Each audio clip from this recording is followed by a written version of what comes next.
கர்த்தருடைய பிள்ளைகளுக்கும் உன்னதமான தேவனுடைய ஊழியக்காரர்களுக்கும் அன்பின் வாழ்த்துக்கள். கண்மலை பிரேயர் மினிஸ்ட்ரீஸ் பைபிள் செமினரி நடத்தும் இலவச ஆன்லைன் வேதாகம பட்டம் பெறும் பாட பகுதி வகுப்பிற்கு உங்களை அன்புடன் வரவேற்கிறேன். கர்த்தருடைய வேதம் குறைவற்றதும் ஆத்துமாவை உயிர்ப்பிக்கிறதுமாயிருக்கிறது. கர்த்தர் நமக்கு கொடுத்த மகத்துவங்கள் நிறைந்த வேதத்தை ஆதாரங்களுடன் கற்று மற்ற ஜனங்களுக்கும் திட நம்பிக்கையுடன் வேதத்தை போதித்து விளக்கி கூற நாம் அழைக்கப்பட்டிருக்கிறோம். இன்று உங்களுக்கு விளக்கி கூறும் பாட பகுதியை நன்கு கவனித்து குறிப்புகள் எடுத்து வேதத்தின் மகத்துவங்களை உங்கள் மனதில் பதிய வையுங்கள். கர்த்தர் தமது வேதத்தில் வாக்களித்த சகல நன்மையினாலும் உங்களை ஆசீர்வதிப்பாராக. ஆமேன். கிறிஸ்துவுக்குள் பிரியமானவர்களே, வேத பாட பகுதியில் முதலாவது காணொளியிலிருந்து நாம் தொடங்குவது பழைய ஏற்பாட்டு புஸ்தகத்தில் தேவன் சகலவற்றையும் படைத்த காரியங்களை குறித்து நாம் தியானிக்க இருக்கிறோம். வரும் காணொளிகளில் நாம் ஒவ்வொரு படைப்பை குறித்தும் படைத்த தேவனுடைய மகத்துவங்களை குறித்தும் நாம் காண இருக்கிறோம். இந்த காணொளியில் வேதாகமத்தை பகுத்து போதிக்கிற ஊழியக்காரர் வாயிலாக கொடுக்கப்படும் தேவனுடைய வார்த்தைகளையும் தேவனுடைய மகத்துவங்களை காண்பிக்கும் ஒவ்வொரு குறிப்புகளையும் நீங்கள் கவனமாக கவனித்து இந்த வேத பாட பகுதியின் முடிவிலே கேட்கப்படும் கேள்விகளுக்கு வாட்ஸ்அப் எண்ணிற்கு நீங்கள் பதில் அனுப்பும் பொழுது உங்கள் பெயர் மற்றும் கேள்விக்கான பதிலை நீங்கள் அனுப்பி வையுங்கள். இந்த பாட பகுதியை நீங்கள் கவனித்துள்ளீர்கள், இந்த பாட பகுதியில் நீங்கள் சரியாக குறிப்பெடுத்துள்ளீர்கள் நீங்கள் அறிந்து கொள்ள முடியும். எனவே இன்றைக்கு கொடுக்கப்படுகிற படைப்புகளை குறித்தான வேத பாட பகுதியை நன்கு கவனியுங்கள். உங்களுக்காக கர்த்தருடைய வார்த்தையை ஊழியக்காரர்கள் அவர்கள் கொண்டு வருகிறார்கள். ஆமேன். கிறிஸ்துவுக்குள் பிரியமானவர்களே, இயேசு கிறிஸ்துவின் இனிய நாமத்தில் உங்கள் ஒவ்வொருவரையும் நான் வாழ்த்தி வரவேற்கிறேன். கண்மலை prayer ministries online Bible college மூலமாக வேதத்தின் மகத்துவங்களை ஆழமாக அறிய வேண்டும் என்று வந்திருக்கிற உங்கள் மனதின் விருப்பங்கள் நிறைவேறட்டும். கர்த்தர் ஞானத்தையும் புத்தியும் ஆலோசனையும் தந்து உங்களை ஆசீர்வதித்து நடத்துவாராக. ஆமென். நம்ம வேதாகமம் அப்படின்னு சொல்லும் பொழுது அது மகத்துவமான புனித வேதாகமம் என்று தான் நம்ம சொல்ல வேண்டும். ஏனால் தேவன் அவ்வளவு மகத்துவமானவர், பரிசுத்தர். அப்படிப்பட்ட ஒரு தேவனுடைய மகத்துவங்களையும் அவர் உண்டாக்கின காரியங்களையும் அவர் மனுஷனை படைத்ததின் நோக்கம், சிருஷ்டிப்பு, இந்த காரியங்களை எல்லாம் நம்ம இந்த எபிசோட் வழியாக நம்ம பார்க்க இருக்கிறோம். முதலாவது வேதாகமத்தின் முதல் பகுதி என்பது பழைய ஏற்பாட்டினுடைய முதல் பகுதி. 39 பிரிவுகளை உடைய பழைய ஏற்பாடும் 27 புத்தகங்களை உடைய புதிய ஏற்பாடும் சேர்ந்ததுதான் பரிசுத்த வேதாகமம் என்பது. இயேசு கிறிஸ்துனுடைய பிறப்புக்கு முன்பாக நடைபெற்ற சம்பவங்கள் அடங்கிய தொகுப்பு தான் பழைய ஏற்பாடு. இயேசு கிறிஸ்துனுடைய பிறப்புக்கு பின்பாக இன்று வரைக்கும் இனி வரக்கூடிய காரியங்களை பற்றி சொல்லக்கூடியதுதான் புதிய ஏற்பாடு. பழைய ஏற்பாட்டின் முதலாவது புத்தகமான ஆதியாகமம் முதலாவது அதிகாரத்தின் முதலாவது வார்த்தை வசனம் என்ன சொல்கிறது என்றால், ஆதியிலே தேவன் வானத்தையும் பூமியையும் சிருஷ்டித்தார். நம்ம வேதாகமம் பழைய ஏற்பாடு எபிரேய மொழியிலிருந்து மொழிபெயர்க்கப்பட்டதாகும். இந்த 1வது அதிகாரம் 1வது வசனம் நம்முடைய மொழியிலே 5 வார்த்தைகளை கொண்டுள்ளது. ஆனால் எபிரேய மொழியில அது 7 வார்த்தைகளை கொண்டுள்ளதாக இருக்கிறது. நான் அதையும் தேவனின் மகத்துவத்துக்காக நான் அதை படிக்க இருக்கிறேன். பெரேஷித், பாரா, ஏலோஹிம், ஏட் அசமாயிம், ஏட் அசர். இந்த 7 வார்த்தையில தான் ஆதியிலே தேவன் வானத்தை பூமியும் சிருஷ்டித்தார் என்று 5 வார்த்தைகளாக நம்ம பார்க்கிறோம்.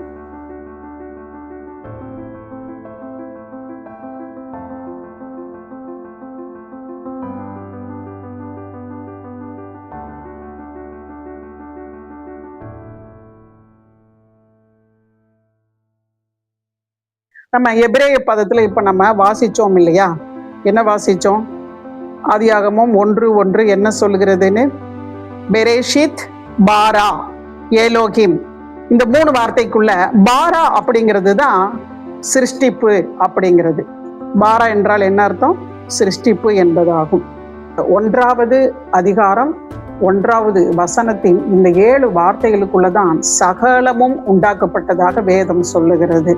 தேவன் வானத்தையும் பூமியையும் சிருஷ்டித்தார். அந்த ஆதியிலே அப்படிங்கிற நம்ம ஒவ்வொரு வார்த்தையாக நம்ம தனித்தனியாக நம்ம பார்க்க போகிறோம். தேவன் திரியேக தேவனாக இருந்தார். தேவன், குமாரன், பரிசுத்தாவி மூவராக தான் அவர் இருந்தார். அவர் இல்லாம ஒன்றும் உண்டாகவில்லை என்று நம்ம வேத வசனம் சொல்லுகிறத நம்ம இந்த இடத்துல பார்க்கலாம். சங்கீதம் 19:1 என்ன சொல்லுகுதுன்னா, வானங்கள் தேவனுடைய மகிமையை விவரிக்கின்றன, ஆகாய விரிவு அவருடைய கரங்களின் கிரியை அறிவிக்கிறது.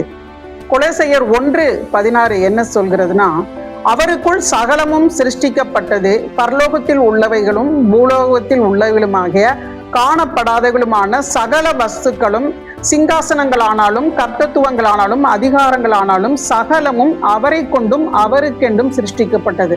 அந்த அவர் யாருன்னா இயேசு கிறிஸ்து. நம்மால முழுவதுமாக நமக்கு அவரைத்தான் தெரியும். ஏன்னா இவரை நம்பிதான் நம்ம விசுவாசித்து ரட்சிக்கப்பட்டு ஞானஸ்தானம் எடுத்து இன்றைக்கும் இயேசுவின் நாமத்தினாலதான் நம்ம ஜெபமே அவருக்குள்ளதான் நம்ம இருக்கிறோம். இவருக்குள்ளதான் சர்வ லோகமும் சிருஷ்டிக்கப்பட்டது.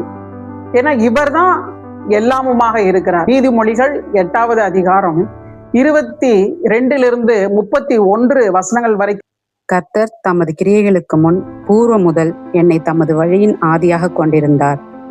பூமி உண்டாகும் முன்னும் ஆதி முதற்கொண்டும் அனாதியாய் நான் அபிஷேகம் பண்ணப்பட்டேன். ஆழங்களும் ஜலம் புரண்டு வரும் ஊற்றுகளும் உண்டாகும் முன்னே நான் ஜனிப்பிக்கப்பட்டேன்.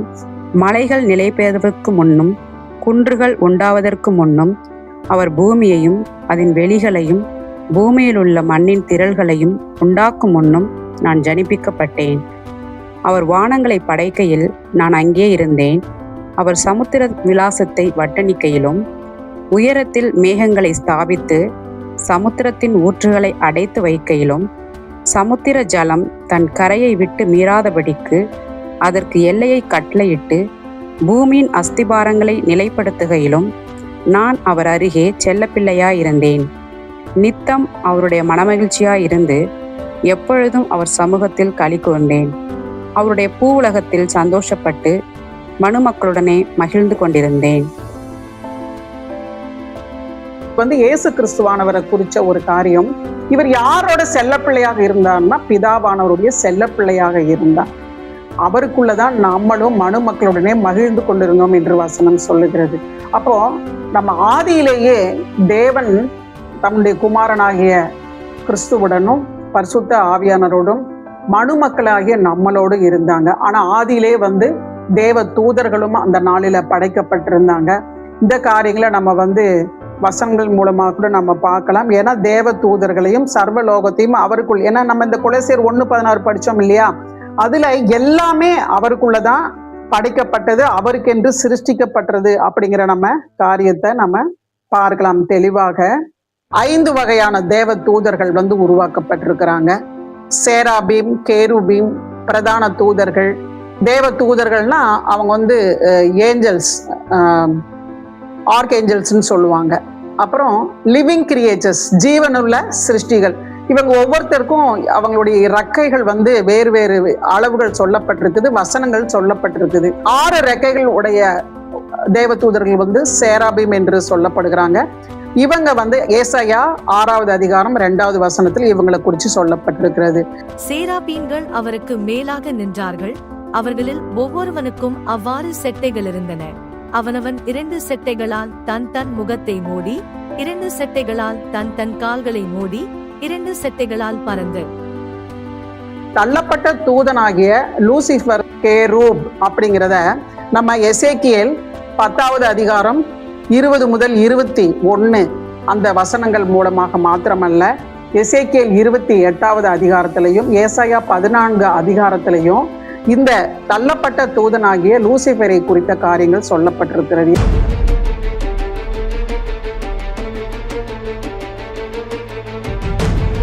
அதிகாலையின் மகனாகிய வெடிவெள்ளியே, நீ வானத்திலிருந்து விழுந்தாயே. ஜாதிகளை ஈனப்படுத்தினவனே, நீ தரையிலே விழ வெட்டப்பட்டாயே. நான் வானத்துக்கு ஏறுவேன், தேவனுடைய நட்சத்திரங்களுக்கு மேலாக என் சிங்காசனத்தை உயர்த்துவேன், வடபுறங்களில் உள்ள ஆராதனை கூட்டத்தின் பர்வதத்திலே வீற்றிருப்பேன் என்றான். நான் மேகங்களுக்கு மேலாக உன்னதங்களில் ஏறுவேன், உன்னதமானவருக்கு ஒப்பாவேன் என்றும் நீ உன் இருதயத்தில் சொன்னாயே. ஆனாலும் நீ அகாதமான பாதாளத்திலே தள்ளுண்டு போனாய்.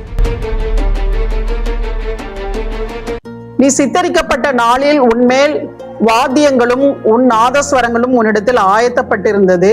நீ காப்பாற்றுவதற்காக அபிஷேகம் பண்ணப்பட்ட கேருப். இந்த லூசிஃபர் என்ன வேலை அவனுக்குன்னா, காப்பாற்றுவதற்காக உண்டாக்கப்பட்ட கேருப். ஆனா அவனுடைய மேட்டிமையினால, பெருமையினால அவன்தான் எல்லாரையும் காப்பாற்ற வேண்டும். அவனுடைய படைப்பு அப்படிப்பட்டது. ஆனா அவன் நம்மளை என்ன பண்ணான்? மனுஷனை வஞ்சித்து ஏமாத்தின காரியத்தை தான் நம்ம ஆதியாகமும் 1வது அதிகாரம் 2, 3 இதுல நம்ம 3வது அதிகாரத்துல நம்ம தெளிவா பார்க்கலாம் பின் வரக்கூடிய காரியங்கள்.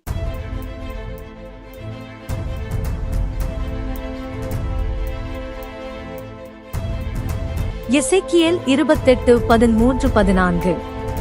நீ தேவனுடைய தோட்டமாகிய ஏதேனில் இருந்தவன்.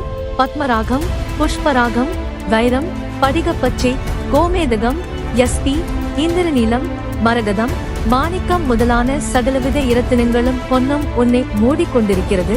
நீ சிருஷ்டிக்கப்பட்ட நாளில் உன் மேளவாத்தியங்களும் உன் நாகசுரங்களும் உன்னிடத்தில் ஆயத்தப்பட்டிருந்தது. நீ காப்பாற்றுகிறதற்காக அபிஷேகம் பண்ணப்பட்ட கேருப். அப்போ இந்த கேருப் எப்படி இருந்தான் அப்படின்னா, நீ தேவனுடைய தோட்டமாகிய ஏதேனில் இருந்தவன். தேவனுடைய தோட்டம் ஏதேன்கிறது அவன் அங்கதான் இருந்தான். அதனாலதான் ஆதாம் ஏவாள்கிட்ட ரொம்ப சகஜமா அவன் ஏமாத்துறதுக்குரிய, ஏன்னா அவன் ஏதேன் தோட்டத்துலதான் இருந்தான்னு வேத வசனம் சொல்லுகிறது. பலவிதமான ரத்தினங்களால அலங்கரிக்கப்பட்ட ஒரு மகா அழகு வாய்ந்த வசீகரமான ஒரு தோற்றத்தை உடையவன். இவனுடைய இன்னும் ஒரு பிரதான வேலை என்னன்னா, அவன் தேவனுடைய பர்வதத்துல ஆராதனை வீரனாக, அதாவது கொயர் லீடராக இருந்தான். ஆனால் அவன் தான் விழுந்து போயிட்டாங்கிறத நம்ம இந்த வசனத்தின் மூலமா பாக்குறோம் இல்லையா? இது எல்லாம் ஆதியாகமம் ஆரம்பிக்கிறதுக்கு 1 வசனங்களுக்கு முன்பாக நடந்த காரியங்கள் என்பதை நம்ம ஞாபகத்துல வச்சுக்கொள்ளணும். அதுக்கப்புறம் தான் நம்ம பூமியில படைக்கப்படுகிற காரியங்களெல்லாம் நம்ம பார்க்க போறோம். அப்போ அந்த நாளில, அதாவது 1 முன்பாக நம்ம 00 கூட வச்சுக்கலாமே. 0க்கு அப்புறம் தானே 1. அப்ப 00 அப்படிங்கிற காரியத்துக்கு கூட இந்த முன்பாக இருக்கக்கூடிய காரியங்கள் நம்ம இன்னும் ஒரு விஷயம் கூட ஒரு ஆழமாக பார்க்கலாம்.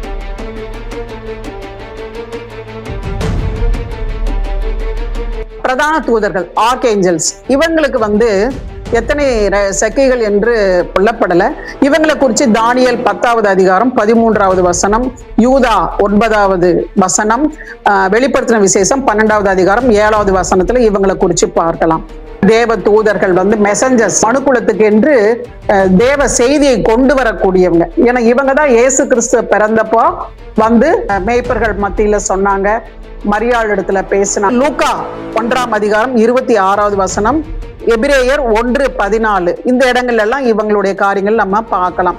ஜீவனுள்ள சிருஷ்டிகள், லிவிங் கிரியேச்சர்ஸ், இவங்களை குறித்து வெளிப்படுத்தின விசேஷம் 4வது அதிகாரம் 6-8 வசனங்கள், இவங்களுக்கு 6 செட்டைகள் இருந்ததாக சொல்லப்படுகிறாங்க.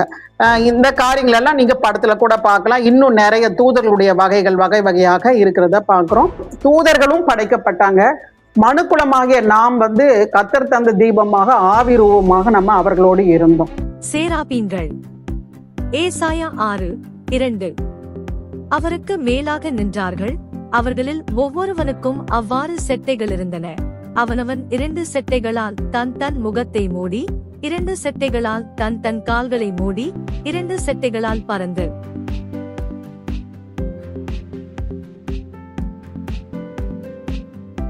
கேருபீன்கள். எசேக்கியேல் 10:20-21. கேருபீன்கள் என்று அறிந்து கொண்டேன். அவைகளில் ஒவ்வொன்றுக்கு 4 முகமும் ஒவ்வொன்றுக்கு 4 செட்டைகளும் இருந்தன. அவைகளுடைய செட்டைகளின் கீழ் மனுஷகைகளின் சாயல் இருந்தது.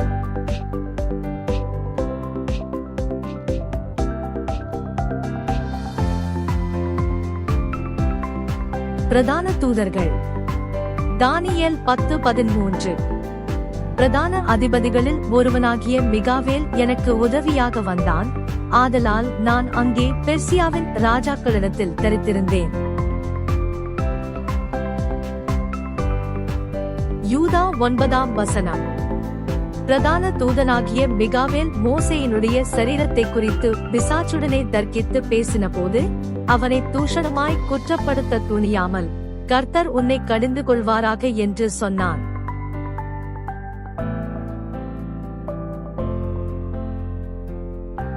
தேவதூதர்கள். லூக்கா 1:26.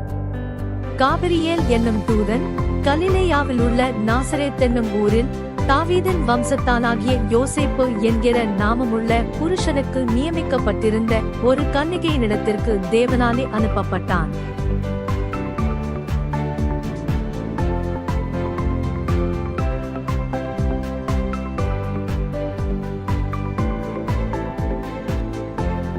நான்கு ஜீவன்கள். வெளிப்படுத்தல் 4:6-8 வரை. அந்த சிங்காசனத்திற்கு முன்பாக பளிங்கு கொப்பான கண்ணாடி கடல் இருந்தது. அந்த சிங்காசனத்தின் மத்தியிலும் அந்த சிங்காசனத்தை சுற்றிலும் 4 ஜீவன்கள் இருந்தன. அவைகள் முன்புறத்திலும் பின்புறத்திலும் கண்களால் நிறைந்திருந்தன. முதலாம் ஜீவன் சிங்கத்திற்கொப்பாகவும், 2ஆம் ஜீவன் காளை கொப்பாகவும், 3ஆம் ஜீவன் மனுஷமுகம் போன்ற முகமுள்ளதாகவும், 4ஆம் ஜீவன் பறக்கிற கழுகுக்கு ஒப்பாகவும் இருந்தன. அந்த 4 ஜீவன்களிலும் ஒவ்வொன்று அவ்வாறு சிறகுகளுள்ளவைகளும் சுற்றிலும் உள்ளேயும் கண்களால் நிறைந்தவைகளுமாயிருந்தன.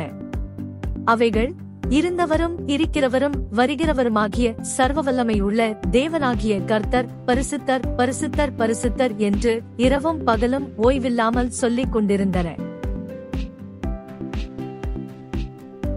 ஆதியில தேவன், குமாரன், பரிசுத்தாவி 3 பேர் இருந்தாங்க இல்லையா? அப்போ அவர் இப்ப தள்ளப்பட்ட தூதன் அவன் பனிஷ் பண்ணிட்டு தண்டனை பெற்று அவன் பரலோகத்திலிருந்து தள்ளப்பட்டு போயிட்டான். அப்போ மற்றவங்க எல்லாம் தேவனுடைய அன்பை குறித்து அறியாம அவர் ரொம்ப நியாயமுள்ள ஒரு கண்டிப்பானவர், எரிச்சல் உள்ளவர் அப்படிங்கிற காரியத்தை எல்லாரும் நினைச்சுக்குவாங்க. அப்படிங்கிறதுனால அதை மாற்றணும், தேவன் அன்பாகவே இருக்கிறார் அப்படிங்கிறத மாற்றணுங்கிறதுக்காக இந்த 3 பேருக்குள்ள ஒரு கான்வர்சேஷன், அதாவது ஒரு உரையாடல் நடந்ததாக வேத பண்டிதர்கள் சொல்றாங்க. எப்படின்னா, இப்ப இந்த மாதிரி இருக்கிறதுனால நம்ம அன்பாக இருக்கிறவர் என்பதை எப்படி நம்ம காண்பிக்கலாம் அப்படின்னா, அப்ப நம்ம மனுஷர்கள் அப்படிங்கிறத நம்ம உருவாக்கி விழுந்து போன தள்ளப்பட்ட தூதனாகி அவனுடைய இடத்துல மனுஷர்கள் மத்தியில நம்ம அன்பாகவே இருக்கிறோம் அப்படிங்கிறதாகவும், அவங்க நமது சாயலாகவே உருவாக்குவோம் அப்படிங்கிறதாக அவங்க இறங்கி பூமியில, இதுதான் ஆதியாகமம் 1ஆவது அதிகாரம் ஆரம்பிக்கிறதாக நம்ம பார்க்க போறோம்.